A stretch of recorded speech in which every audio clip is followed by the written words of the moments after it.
चल रे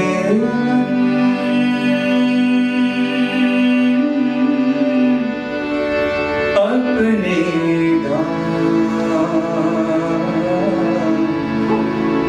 चल रे मन अपने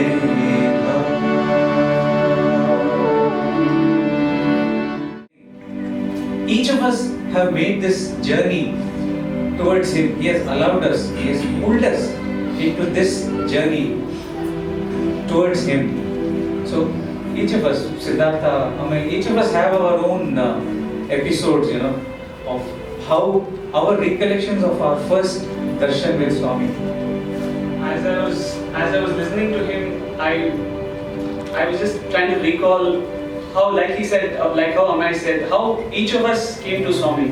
So, firstly, my story is very different. I was taken to Swami by my mother. So, how different ways we all find him. And when I recollect my first darshan, it was definitely not my first darshan. I have very sketchy memories of my first darshan of Swami. But one of the first recountable darshans which stayed, which left an impression on me, I remember I would have been probably in class 7, and I was sitting in Kulwant Hall where Swami would come out from his residence, walk straight down and take a right. And I was right at that point where he would turn. And I was sitting with a letter. And because I was told that if you can give Swami a letter, you can write whatever you want to Swami and he will take it. So the manner in which it was put to me was that if you write, he will take it. And I had seen that whenever he comes down in darshan, he would take letters from almost everybody. So I was sitting with the letter and I was sitting right in front. And Bhagwan walked down and he looked at me, he didn't take my letter, and he turned right and he went away. And I was quite stunned because you didn't finish what you're supposed to. And I still hadn't put my hand down, I was still holding up the letter. And suddenly he turned. And he walked straight back to me, and as a matter of fact, he just took my letter and he walked away. For me, at that point, I wasn't elated because okay, fine, he did what I thought he was supposed to be doing. But the two foreigners were seated next to me. After Swami went in, they were so excited. They looked at me and said, "You, Swami came back and take your letter?" "Yeah, he did." "Yeah, I was holding a letter. He came and took a letter. What is the big deal about it?" Only much later in life, when I could recall that darshan, I thought, my goodness, he actually took those few steps just for me. It was taken for granted because of that faith which I had, or the way in which I was introduced to Swami. But again, that act of me giving a letter and Swami taking a letter from me, because how we establish a bond with him, he always respects that bond and he always keeps up that bond. All through my student life, whenever I held a letter, he would always call and take it from me, regardless of where I was seated. So, now when we were thinking about what we could speak about, our own experiences, when I look back, it all started with that first recollectable darshan where I had that faith that, Swami, if I write something to you, you will definitely take it and you will definitely work on it. And he respected that all through. So that is the first recollectable darshan that I am able to think of from my life. Well, I think my story, I think most of you would be knowing. Nevertheless, I'll repeat it once again. This was my first recollectable darshan. So we belong to Bahrain. My first darshan, the bhajan that I attended was in the Gulf country of Bahrain. And so one of the things in Bahrain was that children were never allowed to sit in the bhajan. Our convener of the bhajan Samiti was so strict about children not sitting in bhajan because you would suddenly have shrutis of the children's cries coming in, mingling with the bhajan shrutis, and so all the children were caught and put inside the farthest bedroom, and then they could yell and do whatever they wanted. Except one child. There was one child who was allowed to sit in the bhajan, and that was yeah, that was me. So because I loved bhajans, and I would be singing in Shruti, etc. So I was the only one allowed. So even at that age, I already had my collar up, feeling that I was, and everybody used to come and say, very disciplined boy, very good boy, very disciplined boy. So it was with that kind of a feeling that I first had, my first darshan of Swami. And obviously, you reach Prashanti Nilayam and Swami's darshan will happen. What is more important than Swami's darshan is token number 1. Right? You don't want to have Swami's darshan, you want the token number 1. It is after that the rest of it follows. So every day myself and my father would sit over there, putting our hands into this bag and pulling out only double digits. Okay, 11, 19, 21. And the LUs. Finally, we were sitting in a line which the lucky mascot of ours put his hand into that bag and pulled out, the most coveted token number 1. And I said, this is it. Now Swami just cannot miss me. Till now I have had the darshan of Swami. Here is an opportunity for God to have my darshan. So I went and we have these vantage locations in Prashanti where you feel that this is a place I sit, and God cannot miss me. Swami has to come over here. So we have, I'm sure each of you who would have sat in the mandir, the moment you enter, there are like 50 different options. Okay, by the time actually 49 of them will be filled. Right? So of course I had made up my mind. I went and quickly sat in this vantage location and closed my eyes. Okay, and was waiting for Bhagwan. And obviously before God comes, right, there are these angels who come. Okay, and some of the angels in Prashanti don't sound very sweet. Okay, they sound something like Saram. Okay, and you open and you see the angel's face and he's having a blue scarf. I'm referring to the Sevadans. Okay, and in those days, and even until the very end, children were never allowed to sit in the first row of Prashanti because when Swami would come, these little children would just get up, go and pull Swami's robe, take a few letters from his hand and things like that. So no child was allowed to sit in the first row. You had to sit at least in the third or the fourth row. So obviously I had trespassed, into prohibited territory. So this sir came and he said, and this is what I love because if we Sai devotees, we just need one word in our life, and that is Sai Ram. Every emotion you can convey through Sai Ram, right? Sai Ram, Sai Ram, Sai Ram. No, you didn't go there, Sai Ram. And then you're, what are you doing? Sai Ram. Sai Ram can actually convey everything. So I got one of those Turner Sai Rams. Okay, where is the Sai Ram, Sai Ram, Sai Ram. So, I opened my eyes and I was looking at this gentleman and I said, I am the most disciplined kid, but I didn't have a medal to show. But I am supposed to be like the most, I don't get up, I don't do such things, it's not just me. Bharat Samati has given me that stamp. Bharat Samati has authenticated me as one of the disciplined kids. And obviously, when you are saying Sai Ram, the only thing you can expect back is Sai Ram. Right? So I was explaining something which this gentleman was just not understanding. And so I was looking at my father. Come on, help me out here, man. I'm your son, you should be. And that's what happens in God's presence, right? You suddenly, all your bondage breaks, all your attachment. My father is, who is this? I don't know. Lest he would lose his opportunity to sit in the hospital. So I just looked at my, my dad just gave up on me.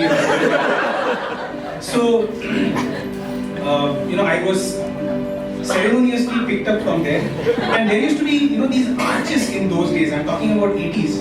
I don't know whether you have known those Prashanti days. There were arches behind, and they were supposed to be the most notorious arch in which all the most mischievous kids used to be thrown. The farthest possible end of the mandir ground, the darshan grounds, I was deposited over there, and I was just not able to take it.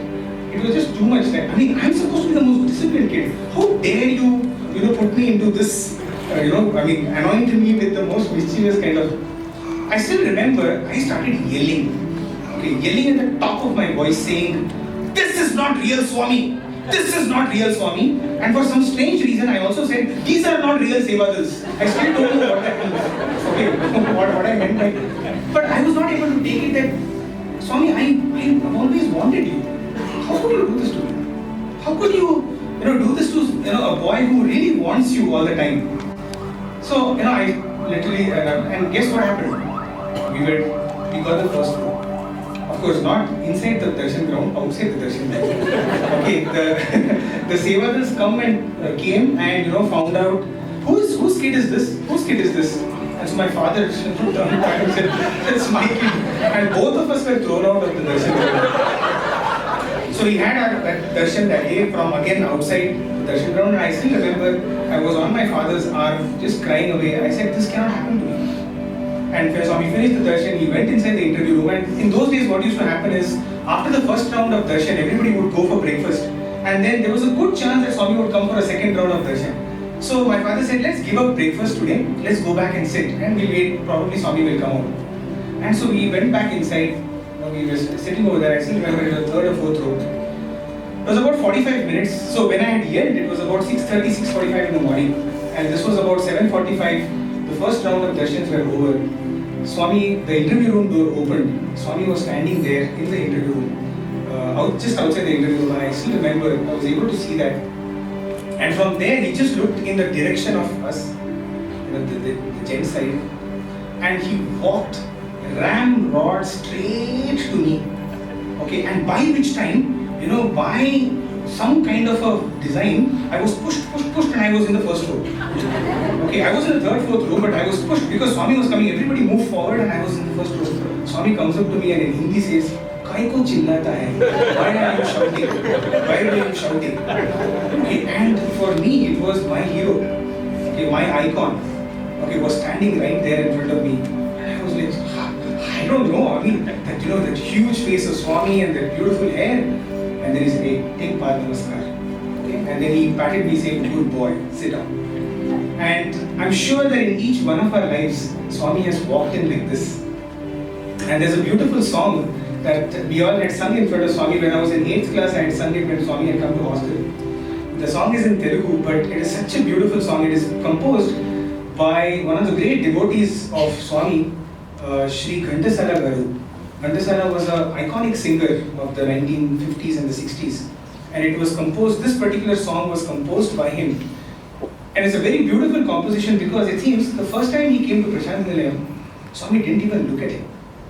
Okay, and he composed a song, when Swami did not look at him. And he was sitting in his room, and Swami walked up to his room. And as he saw Swami walking to his room, he composed this beautiful song which says, "Such a beautiful day that the Lord has walked up to me. How much effort he has taken to walk up all the way to me." So this is the song called Yantahai Yantahai Inadu.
were singing, I was just thinking, what a loving Lord we have. In any other temple, we walk to go to see the Lord. But here was a Lord that made us sit, and He walked to us every day, twice a day, and He would come to give us the proximity, the chance to be close to Him. Maybe if I can add over here, one special thing that used to happen in Prashandalayam, I don't know how many of you have noticed it, is we would sit and the Lord would walk up to us, but not only just walk around us. In every other temple, we do pradakshina of the Lord. In Prashandalayam, if you noticed, God did pradakshina around His devotees. Right? It was where we sat, Swami would come and take a round around all of us. So it was actually God, taking a pradakshina around us. That is how special this walk towards us was. And it's almost like, I'm sure all of you would agree that when He walks into our life, at whichever stage of our life, whenever He walked into our life, it's almost like as if our life went into autopilot mode from Him. Life is never the same again. Ever since Swami had come into our life, life cannot be the same. And He becomes the true north. He establishes that moral compass in each of us. And He becomes the true north which we all aspire to always point towards. Isn't it? So all this happens from that moment when He walks to us into our lives. In fact, when He walks into our lives, there is a specific purpose for which He walks into our life, only to let us know that there is something within us, there is a spark within us, which is what He always referred to as, if you notice, in all of Swami's discourses, irrespective of what topic He spoke on, if there was one thing that He always referred to us as Prema Swarupalara, as the embodiments of love. It was this spark of love that He saw in us, and it was this spark that He always came to light in our hearts. And each one of us would, this spark actually expresses itself in different ways, right? For most of us, I think for some of us, it has always been the spark of music. And Swami came and He kindled this music in us. But if you noticed, in the Sathya Sai organization, as well as, in and around Swami, it was any big spark that you had, any gift that He gave to you, He always kindled it. Whether it was a dancer, whether it was a speaker, whether it was a painter, whether it was, any kind of talent. Because He said talent is God. And it is this gift that He gave to us, and our job is to just give back this gift. There's a very beautiful analogy that one of our sirs had told us. All the gifts that we get in our life are like the prasadam that Swami has given, isn't it? Whether we are good dancers, whether we are good instrumentalists, whether we are good singers, all these are gifts that the Lord has given us, they are prasadam. What we have to do with it is to give back this to Him and offer as naivedyam. Right? Naivedyam is the offering that we make at the lotus feet of the Lord, the food that we keep, right? And what happens? We partake that same naivedyam as prasadam. So there is a cycle which is happening over here. What He gives us is prasadam, what we give back to Him is naivedyam. We call it in our institute as the PN cycle, the prasadam naivedyam cycle. Whatever we get from Him, all He wants is to give it back to Him. And I think each and every talent that is being given to us, our job is to hone it and offer it back to Swami. It could be anything. It could just be rangoli making. It could be mehendi making. I'm saying, for all our sisters sitting over here, it could be anything. All that Swami wants us is to give that back to Him with all our heart, filled, saturated with love. The beautiful part of this was that when we were students, He would take the pains of giving us so many opportunities to get better at these talents. It's not just giving the talent, but it's also giving them an opportunity to express it time and again. And where needed, He would personally even train when required. I recall when we had gone to Kodaikanal with Bhagwan, He had asked 3 boys to put up a Burra Katha. And Swami sat and watched their entire preparation. They were to wear costumes and then they had to put makeup. He was sitting and watching that whole 40 minutes, and He was giving very minute instructions to those boys who were putting makeup, saying, remove it a little bit, little too much of foundation is there, tie his turban this way, no, it's reversed, tie it this way, he should wear this mala first, he should wear this thing, and why would He go to such extent? Only He can. why there is no why, but only He can, where He would train us at every step when we want to offer this talent back to Him. Actually, this is our loving Lord. He gives us the talent, and He helps us personally to hone this talent for what? To offer it back to Him. This is such a lovely PN cycle Alumni was mentioning about. I remember during Swami's 60th birthday, we had put up some dramas. There was one dance drama called Radha Krishna. So I had an opportunity to be in that drama. I was in school, so we were dressed up as Gopikas. So I was one of the Gopikas actually in that drama, and I had actually sung a song for Sathya. It was a recorded song, but Swami had taught us this song so lovingly. And this is what He does. This talent that He has given, He makes sure that He sharpens it for us. There is this very beautiful song which Sathya sings to Lord Krishna. She says, "Oh Lord, at least once have you, Sathya is the jealous wife, and she says, Lord, you're always giving attention to Rukmini. At least once have you looked at me in a loving way." So this song is Okkanaadainavu Chakkanayya Nato Makkuvato Muchatalu Cheppina Okkanaadainavu Chakkanayya. Up to this part, when I learned the song, it was quite smooth. Then the next line, because I was in school, I was just kind of learning how to sing. The line goes like Kallaletiko, and I was not getting this line. But Swami would sit, he would call us into the interview room. Bhaskar here would remember. He would call us into the interview room, make me sit, make me sing again and again. And Swami would say, sing Kallaletiko. So till I got to, he would not leave. And then Satyabhama's jealousy was complete. Similar thing, in fact, 2 years after that, in my 10th or 11th, there's another drama, Krishna Leelalu. It was a dance drama. Even in that, I was one of the Gopikas who was complaining to Mother Yashoda, saying that your naughty Lord Krishna is coming, stealing our butter, etc., etc. He's messing up our home, basically. And so, in that also there was a song, Navanita Chorudoyamma Ni Chinni Krishnudu Ma Inta Doorinadamma. Means he has barged into our house and stolen the butter. And for Swami, this process became complete only when so that is when the stealing and everything, that whole impact was there in that complaint of the Gopika. So Swami would sit with us and make us sing this again and again and again. This is the love of the Lord, And incidentally, these entire dramas were written by Bhagwan. All the dialogues, all the songs, and the songs were even tuned by Swami. I think that was one of the reasons why he wanted it to be absolutely perfect. And most of these dramas, I think in those years, they were live dramas. They were not recorded dramas. So you would actually have to be on the stage and sing it loud on the final day also. So that is why he would go into those little barikiyan, if I can say, those little intricacies of music. But if we were to offer any talent, we should be in that state of readiness. Like for example, in sport, what we refer to as form.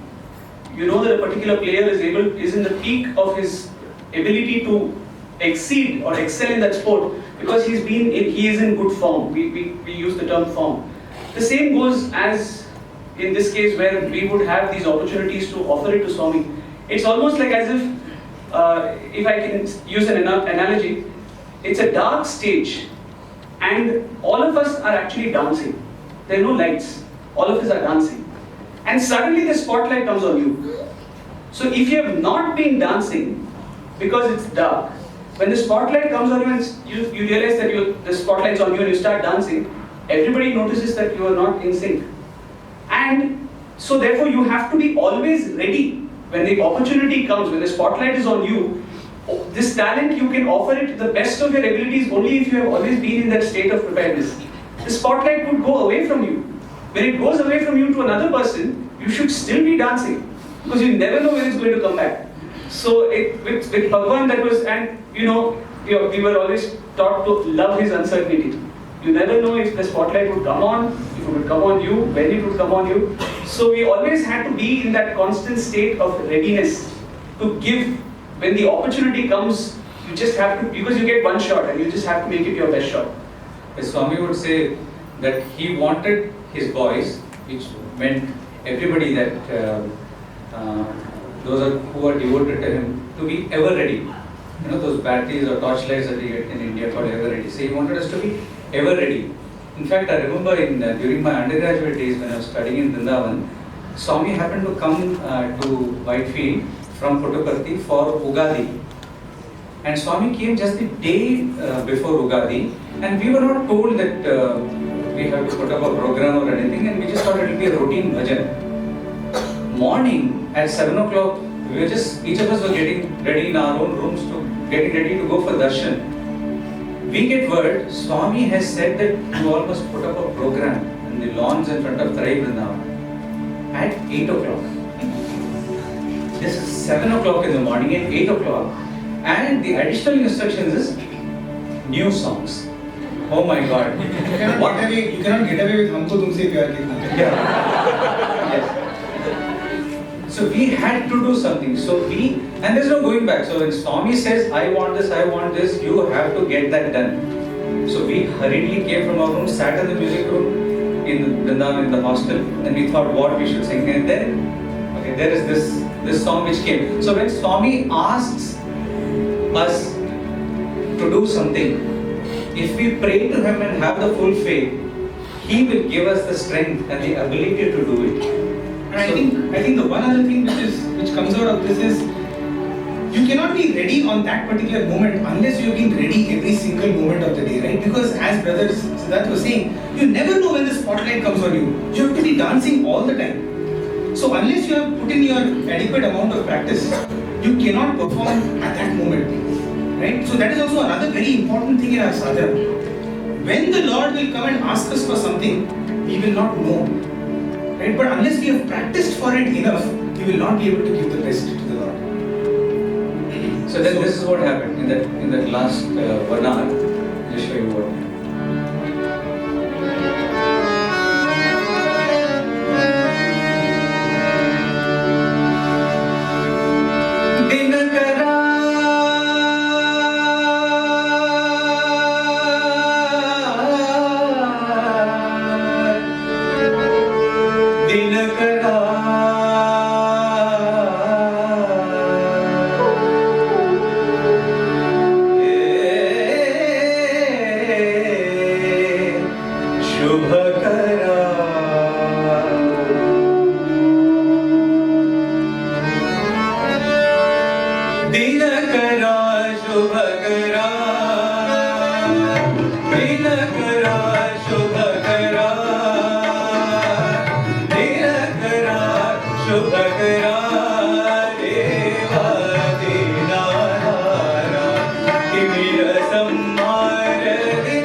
we've come to that point where you're always in that state of readiness, and when he asks, you get the chance to give it your best shot. But like for those who visit the gym, you would know that when you start doing weights, your trainer would probably start with a 3 kg or 5 kg dumbbell. And then you find it a little difficult, but then probably after a week or 10 days, you're very comfortable with that.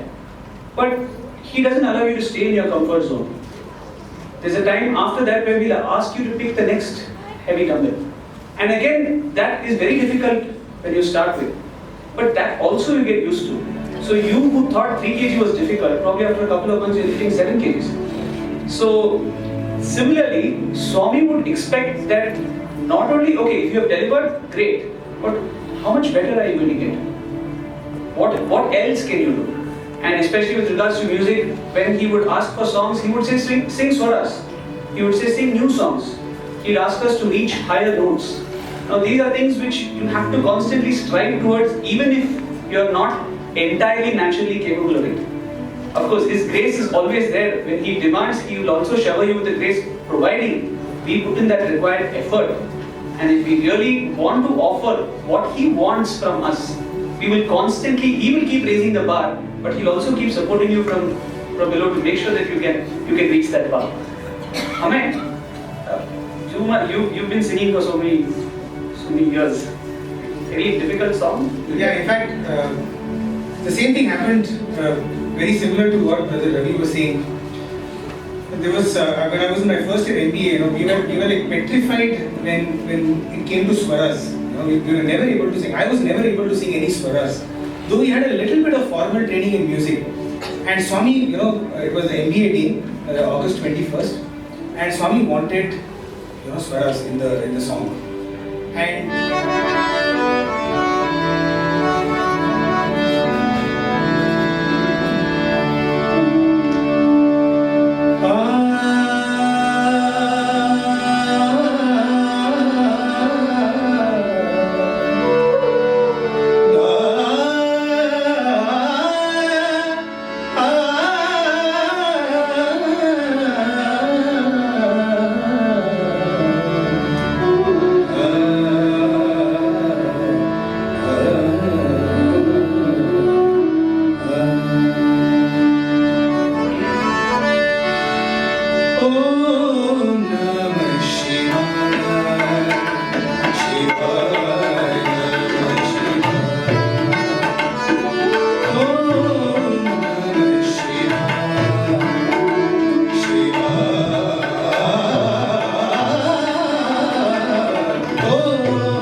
सपना एक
तीन शब्द में दृष्टि सारी सृष्टि सारी समान ओम नमः शिवाय ओम नमः शिवाय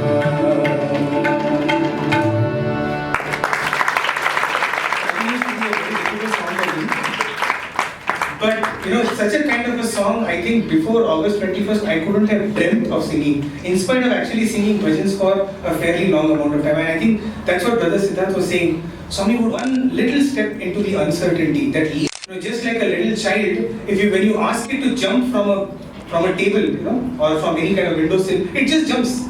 It knows that its mother is going to hold. Like that, Swami expected us to just jump, take that leap of faith, and he would be there to hold us.